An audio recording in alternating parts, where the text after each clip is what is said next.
CBSE പുനർമൂല്യനിർണ്ണയം അടിയന്തരമായി പൂർത്തിയാക്കണമെന്ന് supreme കോടതി നിർദ്ദേശം. എത്രയും വേഗം ഫലം പ്രഖ്യാപിക്കണമെന്നും കോടതി വ്യക്തമാക്കി. കേസ് വെള്ളിയാഴ്ച വീണ്ടും പരിഗണിക്കും. ഫലപ്രഖ്യാപനം വേഗത്തിലാക്കാൻ സാധ്യമായതെല്ലാം ബോർഡ് ചെയ്യണമെന്ന് സുപ്രീംകോടതി നിർദ്ദേശം നൽകി. വെള്ളിയാഴ്ചയ്ക്കകം കൃത്യമായ പദ്ധതി അറിയിക്കണമെന്നും കോടതി നിർദ്ദേശിച്ചിട്ടുണ്ട്. ഗൾഫ് മേഖലയിൽ നിന്നുള്ള വിദ്യാർത്ഥി നൽകിയ ഹർജിയിലാണ് കോടതി ഇടപെടൽ. കേസ് വെള്ളിയാഴ്ച വീണ്ടും പരിഗണിക്കും. അതിനിടെ പുനഃപരീക്ഷയുടെ ചോദ്യപേപ്പർ ചോരാതിരിക്കാൻ കർശന ജാഗ്രത ദേശീയ പരീക്ഷാ ഏജൻസി ഏർപ്പെടുത്തി. ചോദ്യപേപ്പറുകൾ പരീക്ഷാ കേന്ദ്രങ്ങളിൽ എത്തിക്കുന്നതിന് വ്യോമസേന സഹായം നൽകും. ചോദ്യങ്ങൾ തയ്യാറാക്കുന്നതിലും സുരക്ഷാ ക്രമീകരണം ഏർപ്പെടുത്തിയിട്ടുണ്ട്.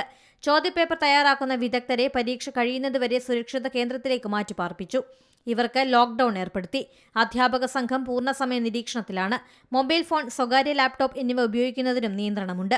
പരിഭാഷപ്പെടുത്തുന്ന അധ്യാപകരെ ഉൾപ്പെടെയുള്ളവരെ രഹസ്യകേന്ദ്രത്തിലേക്ക് മാറ്റിയിട്ടുണ്ട്. പുനഃപരീക്ഷ നടക്കുന്ന ജൂൺ 21 വരെ നിയന്ത്രണം തുടരും. പേപ്പർ അച്ചടി, സംഭരണം, വിതരണം എന്നിവയ്ക്കും അധിക സുരക്ഷ ഏർപ്പെടുത്തിയിട്ടുണ്ട്.